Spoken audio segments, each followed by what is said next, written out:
स्वागत करते हैं ट्रेडिंग विजडम चैनल पर 3 अक्टूबर के ट्रेड एनालिसिस में, जिसमें हम बैंक निफ्टी में कौन से लेवल आज के ट्रेडिंग सेशन के लिए इम्पोर्टेंट लेवल हो सकते हैं, किस तरह का मार्केट एनवायरनमेंट आज है जिसमें हमें ट्रेड करना है, और इस तरह के और इसके साथ ही किस तरह से इंडिकेटर्स और कैंडल स्टिक्स के कन्वर्जेंस को यूज करेंगे अपने फेवर में ट्रेडिंग करते समय।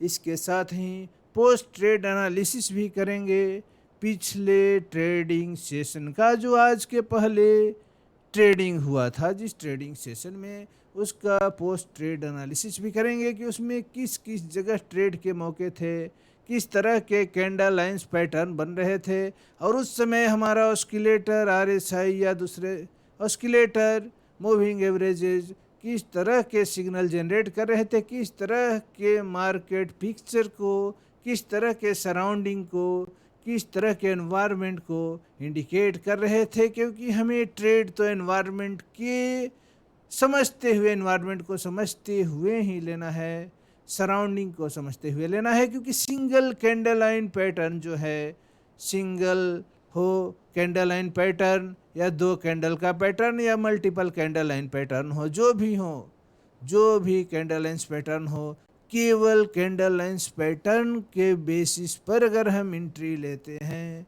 तो हमें हमारा जो ट्रेड होगा वो एक सक्सेसफुल ट्रेड केवल इस बेसिस पर नहीं हो सकता है कि यहाँ पर बुलिश कैंडल स्टिक देखे या यहाँ पर बीरिश कैंडल स्टिक देखे, कैंडल स्टिक पैटर्न देखे और उस हिसाब से हम शॉर्ट या लॉन्ग का ट्रेड इनिशिएट कर दिए। केवल कैंडल लाइंस पैटर्न हमें सक्सेस ट्रेडिंग में नहीं दिला सकते हैं। हमें ट्रेड में सक्सीड करना है, हमें एक सक्सेसफुल ट्रेडर बनना है, तो हमें करना क्या होगा, हमें कंप्लीट सराउंडिंग को, उस कैंडल लाइन पैटर्न के पूरे सराउंडिंग को, पूरे मार्केट पिक्चर को जो चार्ट पर आपके सामने उस टाइम फ्रेम पर दिख रहा है, इसके साथ ही दूसरे टाइम फ्रेम पर भी देखेंगे कि किस तरह का मार्केट एनवायरनमेंट है। सारे मार्केट एनवायरनमेंट को समझते हुए हम ट्रेड इनिशिएट करेंगे। हम अपने मार्केट का जो व्यू डेवलप करेंगे मार्केट ओपनिंग से पहले कि किस तरह का ग्लोबल एनवायरनमेंट है। ग्लोबल मार्केट एनवायरनमेंट भी अफेक्ट करता है पूरी तरह से हमारे मूवमेंट को, बैंक निफ्टी के मूवमेंट को या किसी भी इंडेक्स के मूवमेंट को अफेक्ट करता है।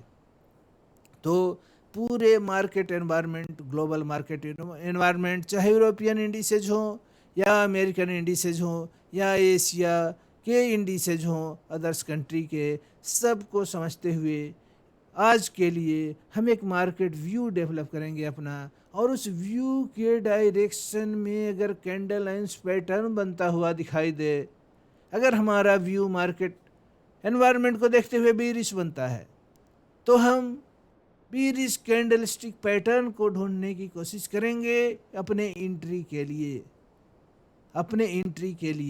और एग्जिट कब करेंगे, जब देखेंगे कि अपोजिट पैटर्न का जब फॉर्मेशन होने लगा तो हम एग्जिट की सोचेंगे। तो सबसे पहले अपना एक ओपिनियन, अपना एक मार्केट व्यू बनाने की कोशिश करेंगे हर रोज के ट्रेडिंग सेशन के लिए। तो दोस्तों, आज के ट्रेडिंग सेशन के लिए हमारा ग्लोबल मार्केट एनवायरनमेंट कैसा है, जैसा कि हर एनालिसिस में हम चर्चा करते हैं सबसे पहले ग्लोबल मार्केट एनवायरनमेंट की।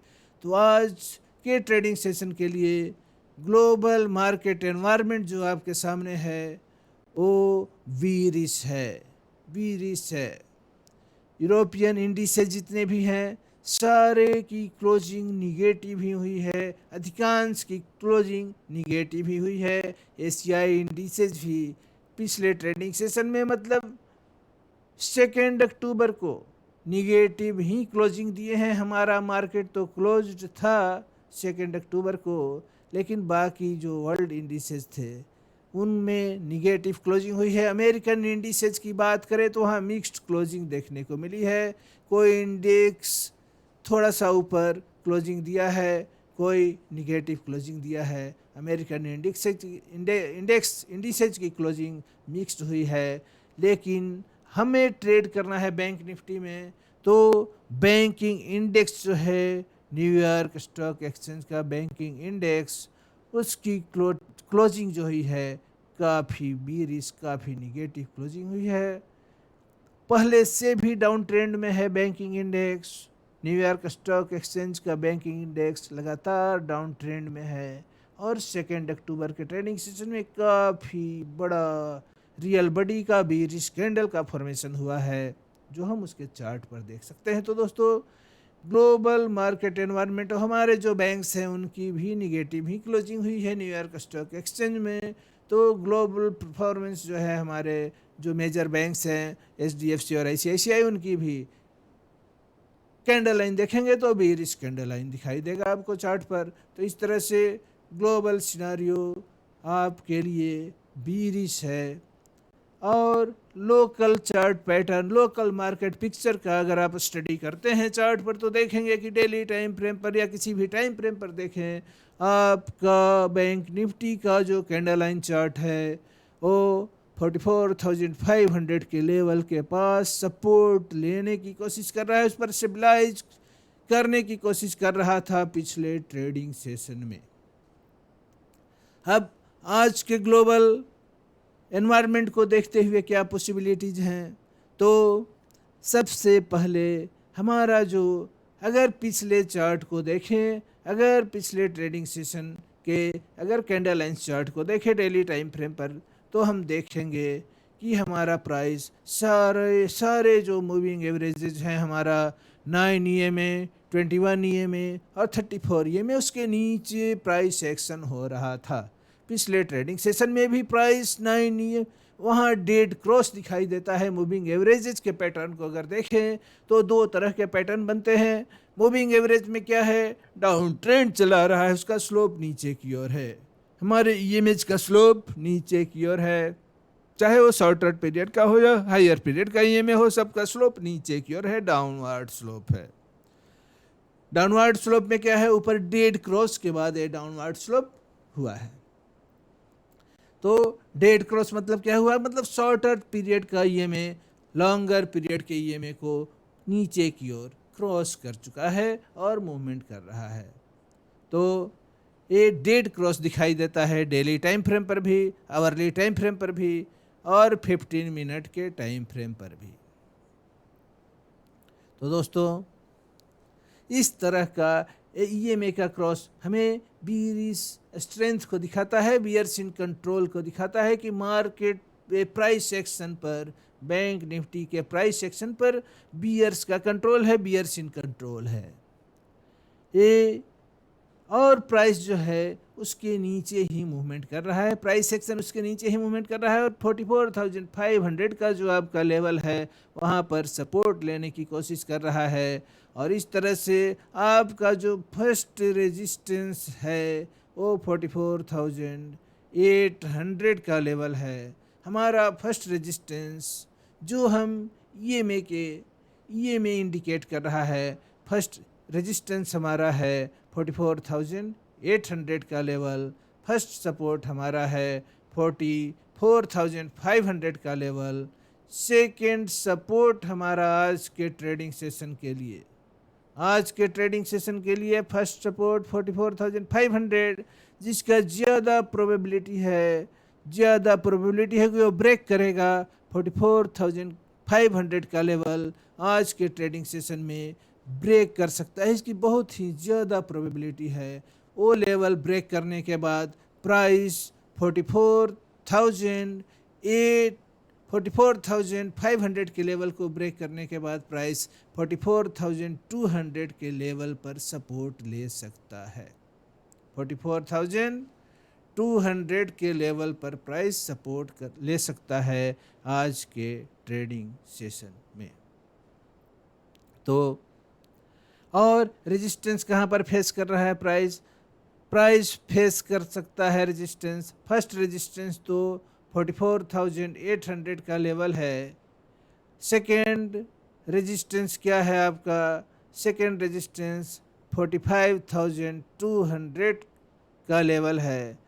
वो सेकंड रेजिस्टेंस है जो एक फॉलिंग गैप था पिछले ट्रेडिंग सेशन का। जब प्राइस डाउन ट्रेंड स्टार्ट किया, प्राइस में जब डिसेंट आया तो एक फॉलिंग गैप क्रिएट किया। उस फॉलिंग गैप का एक लेवल है जो आपके लिए सेकंड रेजिस्टेंस। तो हमारा सेकंड रेजिस्टेंस क्या है? 45,200 का लेवल। हमारा फर्स्ट रेजिस्टेंस जो है वो 44,800 का लेवल। हमारा फर्स्ट सपोर्ट 44,500 का लेवल। हमारा नेक्स्ट सपोर्ट 44,200 का लेवल। ये हमारे लिए आज के ट्रेडिंग सेशन के लिए इम्पोर्टेंट लेवल है। और उसके नीचे का अगर सपोर्ट देखें तो 43,500 या 400 भी कह सकते हैं। 43,400 टू 500 का जो जोन है वो आपके लिए एक स्ट्रॉन्ग सपोर्ट का जोन है। तो इन लेवल्स को never forget, old support and resistance level, क्योंकि पोलैरिटी काम करती है। स्टॉक मार्केट में पोलैरिटी काम करती है। पुराने लेवल्स ही चेंज कर जाते हैं, पुराने सपोर्ट ही चेंज कर जाते हैं रेजिस्टेंस में, और पुराने रेजिस्टेंस ही चेंज कर जाते हैं सपोर्ट में। मार्केट एनवायरनमेंट के हिसाब से, प्राइस एक्शन के हिसाब से।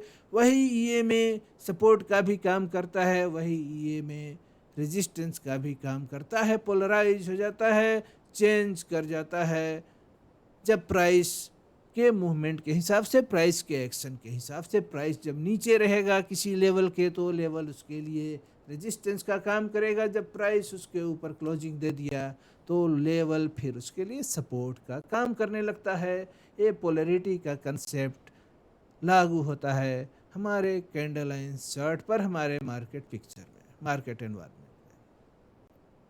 तो दोस्तों,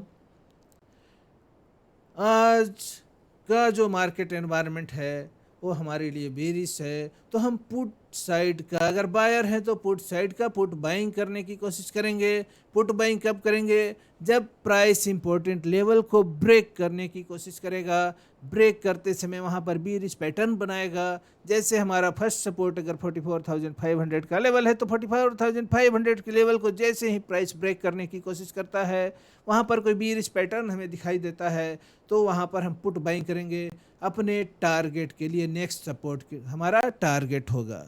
अगर 44,500 पर हम पुट बाइंग करते हैं तो हमारा टारगेट क्या होगा? हमारा टारगेट होगा 44,200 का लेवल। और ऐसा नहीं कि 44,200 के पहले हम एग्जिट नहीं कर सकते। वहाँ पर भी अगर वैसा candle line pattern, opposite direction का कैंडल लाइन पैटर्न बनने लगा तो उस लेवल पर हम एग्जिट कर सकते हैं। अपना स्टॉप लॉस कहाँ रखेंगे? तो 45,000 के लेवल के ऊपर, वहाँ से 30 या 40 पॉइंट ऊपर हम अपना स्टॉप लॉस रखेंगे। अगर एंट्री हमारी 45,000 के लेवल, 44,500 के लेवल पर पुट साइड की होती है, शॉर्ट साइड की होती है। तो इस तरह से प्राइस अगर इनिशियल आवर में, फर्स्ट ट्रेडिंग आवर में आप देखते हैं कि प्राइस, हमारा मार्केट एनवायरनमेंट बेरिश है, कंप्लीटली बेरिश है। अब इसमें अगर हम देखते हैं कि candle line pattern, bullish candle line pattern बनने लगा, प्राइस ऊपर की ओर मूवमेंट रैली करने लगा।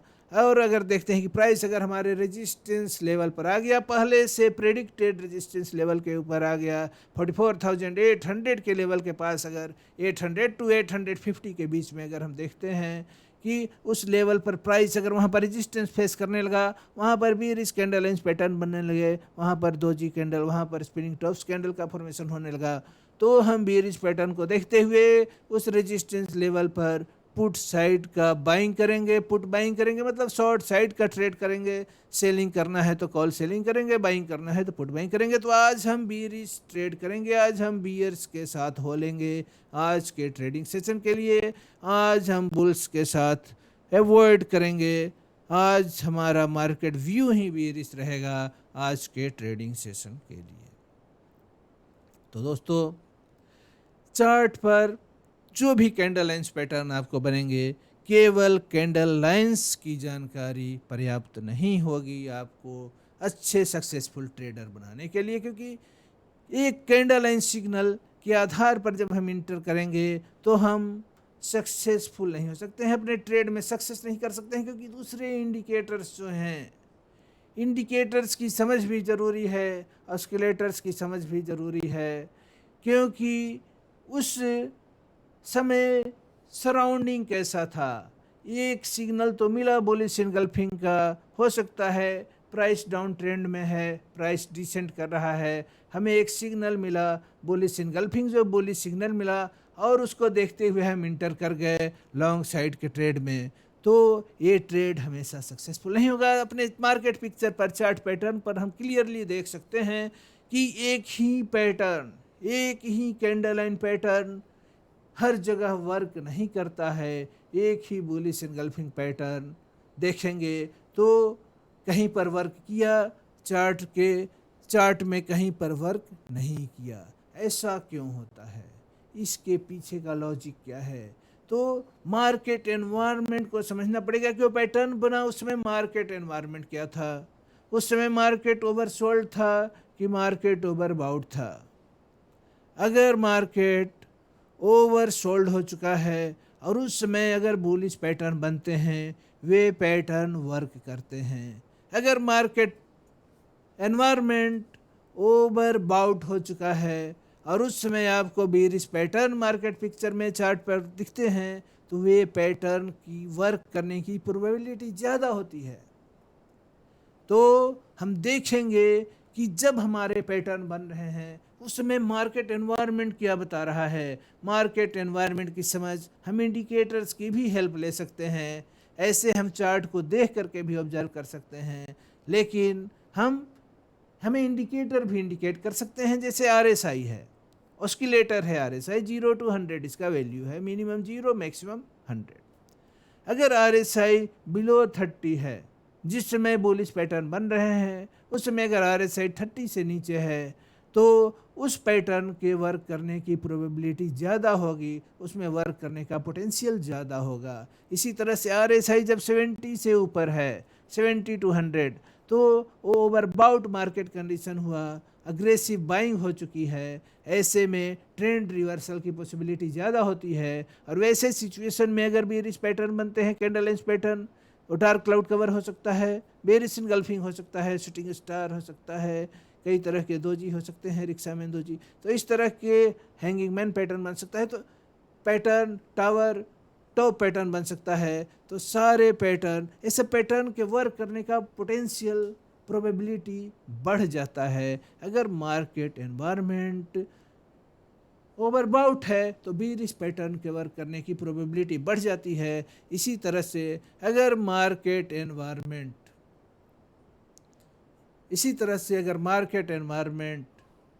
आपका ओवर सोल्ड है तो बुलिश पैटर्न के वर्क करने की प्रोबेबिलिटी बढ़ जाती है। लेकिन इसको और अगर डीप में हम जाते हैं तो ओवरसोल्ड मार्केट कंडीशन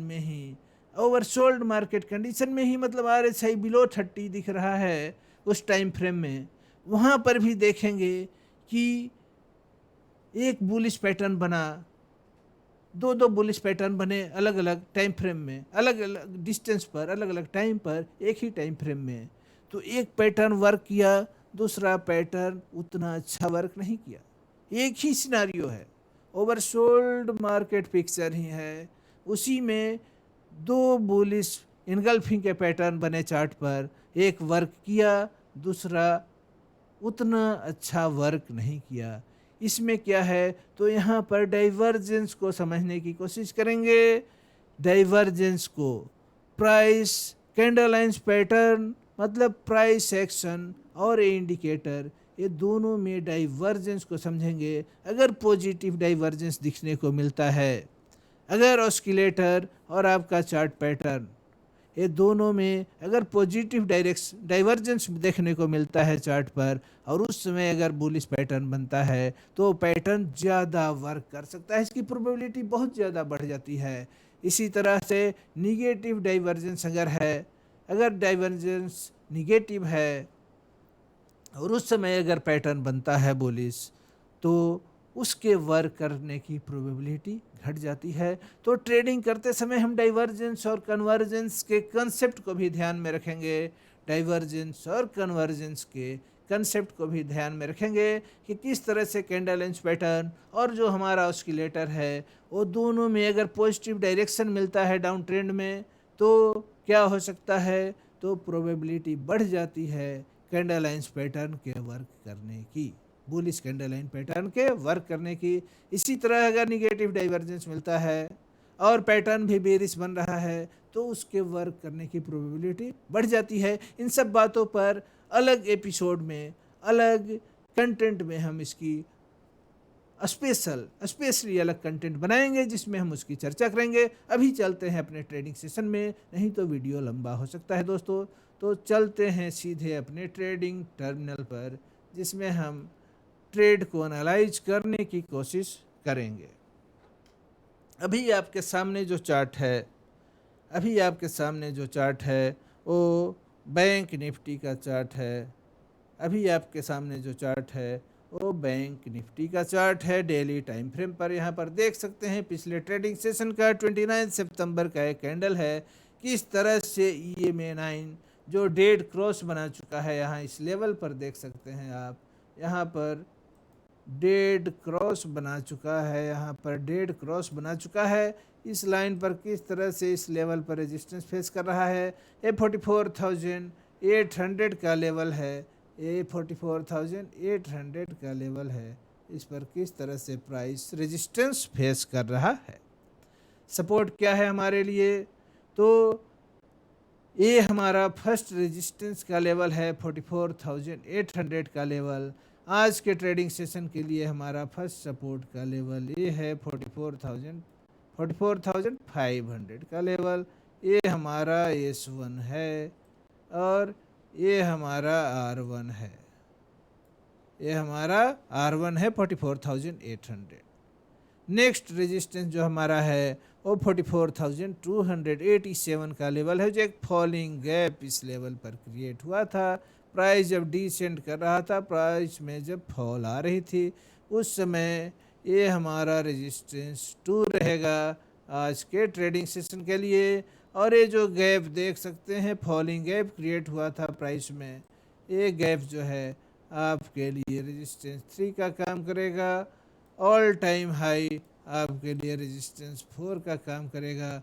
इतना मूवमेंट नहीं आ सकता है प्राइस में, आपके लिए इम्पोर्टेंट है रेजिस्टेंस 1 और रेजिस्टेंस 2। लेकिन आज का जो बेयरिश मार्केट एनवायरनमेंट है उसमें रेजिस्टेंस 1 ही आपके लिए ज़्यादा इम्पोर्टेंट है। अगर रेजिस्टेंस 1 के पास 44,800 के लेवल के पास अगर आपको प्राइस रेजिस्ट करता दिखे, प्राइस स्ट्रगल करता दिखे, तो वहाँ पर हम क्या कर सकते हैं, वहाँ पर हम पुट साइड का ट्रेड कैंडल लाइंस पैटर्न के सिग्नल को देखते हुए ही इनिशिएट करेंगे। जब भी हमारा एंट्री होगा कैंडल लाइंस पैटर्न को देखते हुए ही एंट्री होगा।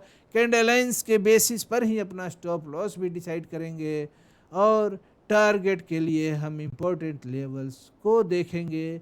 इसके नीचे का हमारा अगर हम रेजिस्टेंस पर ले लिए हैं, रेजिस्टेंस पर पुट बाइंग किए हैं, तो हम सेलिंग के लिए कौन सा लेवल देखेंगे, 44,500 के लेवल का वेट करेंगे फर्स्ट एग्जिट के लिए। उसके बाद हम देखेंगे कि प्राइस 44,500 के लेवल के पास क्या कर रहा है। अगर इसको पेनेट्रेट करके इसके नीचे क्लोजिंग देता है तो हम अगला सपोर्ट के लिए वेट करेंगे कि अगला सपोर्ट हमारा नेक्स्ट टारगेट हो जाएगा, टारगेट बदलते जाएगा। तो फर्स्ट सपोर्ट हो गया 44,500 का लेवल, सेकेंड सपोर्ट हमारे लिए हो गया ये 44,200 का जो लेवल है वो हमारे लिए सेकेंड सपोर्ट का लेवल है। और हमारे लिए सबसे स्ट्रॉन्गेस्ट सपोर्ट जो है S3, ये है 44,400 टू 44,500 का जोन।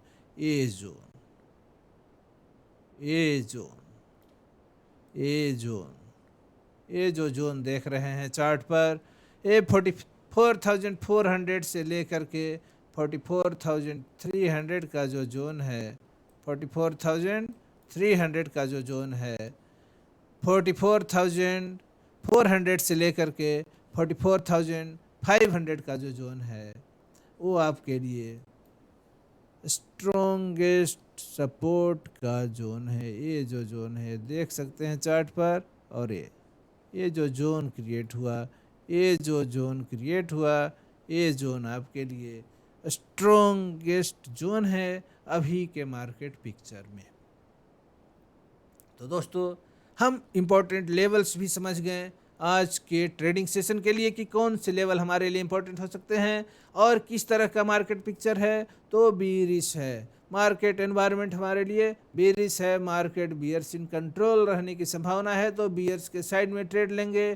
ट्रेड या तो हमारा पंक्चर करेगा ये सपोर्ट, तब हम इनिशिएट कर सकते हैं, एंट्री कर सकते हैं कैंडल लाइन सिग्नल को देखते हुए, या रेजिस्टेंस के पास अगर प्राइस आता है और यहाँ से बाउंस बैक करता है, यहाँ से बाउंस बैक करता है रेजिस्टेंस के पास, R1 के पास, तो हम एंट्री ले सकते हैं शॉर्ट साइड के ट्रेड में। हमारा टारगेट उसके नीचे का सपोर्ट लेवल होगा, वहाँ पर हम एग्जिट भी कर सकते हैं या वॉच भी कर सकते हैं प्राइस एक्शन को। अगर प्राइस दूसरे सपोर्ट को भी ब्रेक करता है तो नेक्स्ट सपोर्ट हमारा टारगेट हो जाएगा।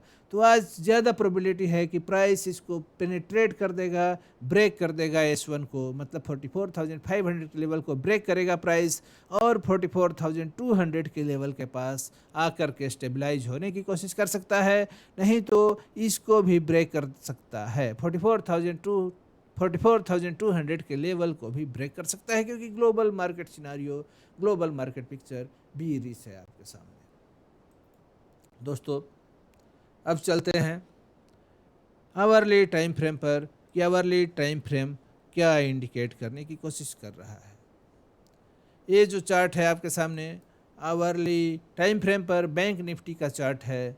इसमें किस तरह से ट्रेड के मौके थे पिछले ट्रेडिंग सेशन में, क्योंकि पोस्ट ट्रेड एनालिसिस भी हम करते हैं, पोस्ट ट्रेड एनालिसिस भी करते हैं, प्री ट्रेड एनालिसिस भी करते हैं। तो ये पिछले ट्रेडिंग सेशन में देख सकते हैं किस तरह से प्राइस रिट्रेस करने की कोशिश करता है, प्राइस किस तरह से रिट्रेस करने की कोशिश करता है, ट्रेंड रिवर्स करने की कोशिश करता है। यहाँ पर शॉर्टर टाइम फ्रेम का देख सकते हैं EMA, लॉन्गर टाइम फ्रेम के EMA को नीचे से ऊपर क्रॉस करने की भी गोल्डन क्रॉस का भी अटेम्प्ट हो रहा है, गोल्डन क्रॉस का भी अटेम्प्ट यहाँ पर आपको दिखने को मिल रहा है आवरली टाइम फ्रेम पर। तो एक बुलिश मोमेंटम था पिछले ट्रेडिंग सेशन में। यहाँ पर RSI को देखिए, RSI के डाइवर्जेंस को देखिए, किस तरह से प्राइस हमारा प्राइस के लो को ये देख सकते हैं ट्रेंड लाइन डिपिक्ट कर रहा है। ये ट्रेंड लाइन किस तरह से डिपिक्ट कर रहा है कि प्राइस लोअर लो का फॉर्मेशन कर रहा है, और वही RSI जो हमारा ऑस्किलेटर है इस पर हम ट्रेंड लाइन ड्रा किए तो ये हाइयर लो इंडिकेट कर रहा है। तो प्राइस लोअर लो बना रहा है, हमारा ऑस्किलेटर हाइयर लो बना रहा है, ये पॉजिटिव डाइवर्जेंस है। डाउन ट्रेंड में अगर ऐसा दिखने को मिलता है तो पॉजिटिव डाइवर्जेंस है। और इस पॉजिटिव डाइवर्जेंस को देखिए किस तरह से पॉजिटिव डाइवर्जेंस वर्क किया पिछले ट्रेडिंग सेशन में। प्राइस क्रॉस कर गया 44,500 के रेजिस्टेंस लाइन को, किस तरह से क्रॉस किया, उसके ऊपर स्टेबलाइज भी किया, उसके ऊपर क्लोजिंग भी दिया पिछले ट्रेडिंग सेशन में। लेकिन आज का मार्केट मूड ही निगेटिव है, मार्केट मूड ही बेरिश है। तो आज ज़्यादा प्रोबेबिलिटी है कि प्राइस 44,500 के लेवल को ब्रेक करके फिर से इसी जोन में आ जाए, फिर से 44,200 के लेवल तक आपको टारगेट मिल सकता है शॉर्ट सेलिंग में, शॉर्ट पोजीशन अगर आप बनाते हैं तो। इस तरह से यहाँ पर भी देख सकते हैं इंडिकेशन आपको। इस चार्ट पैटर्न भी क्या किस तरह का पैटर्न बनाया ये देख सकते हैं। एक पैटर्न आप यहाँ देख सकते हैं, बेरिश इनगल्फिंग का पैटर्न देख सकते हैं, किस तरह से बेरिश इनगल्फिंग का पैटर्न। और अगर ये सारे कैंडल को एक साथ मिला दें तो एक बड़ा रियल बॉडी का बुलिश कैंडल, एक बड़े रियल बॉडी का बुलिश कैंडल, एक बड़े रियल बॉडी का बेरिश कैंडल, एक बड़ा रियल बॉडी का बुलिश कैंडल, एक बड़े रियल बॉडी का बेरिश कैंडल, और बीच में छोटे छोटे रियल बॉडी के कैंडल। ये टावर टॉप पैटर्न है जो एक निगेटिव पैटर्न है, जो एक बेरिश सिग्नल इंडिकेट करता है, वो भी किस लेवल पर, इन EMH के रेजिस्टेंस लेवल पर। 44,800 का जो लेवल है आपके लिए, 44,800 का लेवल वो आपके लिए रेजिस्टेंस का लेवल है। और इस तरह से यहाँ पर इस तरह से राउंडेड टॉप पैटर्न भी आपको दिखाई दे रहा है। ये 2 कैंडल के पैटर्न को देखें तो आपको बेयरिश इनगल्फिंग पैटर्न भी दिखाई दे रहा है और इस तरह से ज़्यादा प्रोबेबिलिटी है कि प्राइस नीचे का ट्रेंड ही दिखाए, नीचे का ही ट्रेंड दिखाए, प्राइस में डिसेंट आ सकती है। इस लेवल को ब्रेक करके प्राइस अगले सपोर्ट 44,200 पर स्टेबलाइज करने की कोशिश कर सकता है। अगर यहाँ पर भी प्राइस एक्शन बेयरिश देखे, प्राइस अगर इसको भी पेनिट्रेट करे तो हो सकता है कि इसके नीचे भी 44,200 का जो सेकंड सपोर्ट है उसको भी प्राइस ब्रेक कर सकता है। अब हम चलते हैं अपने 15 मिनट के टाइम फ्रेम पर, जिसमें पिछले ट्रेडिंग सेशन में किस तरह से ट्रेड के मौके बन रहे थे उसको एनालाइज करने की कोशिश करेंगे। देख सकते हैं ये 29 सितंबर का आपके सामने मार्केट पिक्चर है। देख सकते हैं यहाँ पर किस तरह से फर्स्ट कैंडल छोटे रियल बॉडी का कैंडल यहाँ पर ईएमए का गोल्डन क्रॉस आपको मिला। इस लेवल पर आपको ईएमए का गोल्डन क्रॉस मिलता है। शॉर्टर पीरियड का ईएमए हायर पीरियड के ईएमए को क्रॉस कर जाता है नीचे से ऊपर की ओर। उस समय मार्केट पिक्चर क्या था आपके चार्ट पर यहाँ देख सकते हैं कि मार्केट का कंडीशन क्या था। मार्केट कंडीशन भी ओवरसोल्ड हो चुका था। ओवरसोल्ड मार्केट कंडीशन में आप देख सकते हैं कि किस तरह से आपको गोल्डन क्रॉस मिला और इस जगह पर, और मार्केट पिक्चर भी, मार्केट ग्लोबल मार्केट एनवायरनमेंट भी पिछले ट्रेडिंग सेशन के एनालिसिस में हम बताए थे कि ग्लोबल मार्केट एनवायरनमेंट क्या है, बुलिश है। आज लॉन्ग साइड का ही ट्रेड इनिशिएट कर सकते हैं, लॉन्ग साइड के ट्रेड ही प्रॉफिटेबल होगा। पिछला ट्रेड एनालिसिस के वीडियो का आप देख सकते हैं कितना सटीक एनालिसिस था हमारा, और इस तरह से देखिए कॉल साइड का ट्रेड कितना परफेक्ट ट्रेड था, कितना कन्विक्शन का ट्रेड था पिछले ट्रेडिंग सेशन में। प्राइस लगातार ईएमए को रिस्पेक्ट देता हुआ 21 ईएमए को, जो रेड लाइन है वो इंडिकेट कर रहा है 21 ईएमए को, किस तरह से प्राइस 21 ईएमए को लगातार रिस्पेक्ट दिया है पिछले ट्रेडिंग सेशन में। और लास्ट आवर में क्या होता है, प्राइस इसको पंक्चर करता है, सारे ईएमए को पंक्चर करता है और उसके बाद इस तरह से एक निगेटिव ईएमए के नीचे जाकर के क्लोजिंग देता है। तो एक अच्छा, बहुत ही बेहतरीन ट्रेड का मौका था आपके लिए, लॉन्ग साइड के ट्रेड का मौका था पिछले ट्रेडिंग सेशन में। लेकिन आज के ट्रेडिंग सेशन जो है मार्केट बियर्स इन कंट्रोल रहने की प्रोबेबिलिटी है, तो आज हम बियरिश ट्रेड लेने की कोशिश करेंगे। चाहे प्राइस या तो रेजिस्टेंस के पास से बाउंस करने की कोशिश करे या सपोर्ट को ब्रेक करे, वहाँ पर पैटर्न को देखते हुए, कैंडल लाइंस पैटर्न के सिग्नल को देखते हुए हम ट्रेड में इंटर करेंगे। उसी हिसाब से अपना स्टॉप लॉस भी रखेंगे और उसी को देखते हुए, अपना लेवल्स को देखते हुए, लेवल्स पर प्राइस के रिएक्शन को देखते हुए हम एग्जिट होंगे ट्रेड से। तो दोस्तों आज के एनालिसिस में इतना ही। अगले ट्रेड एनालिसिस में आपसे फिर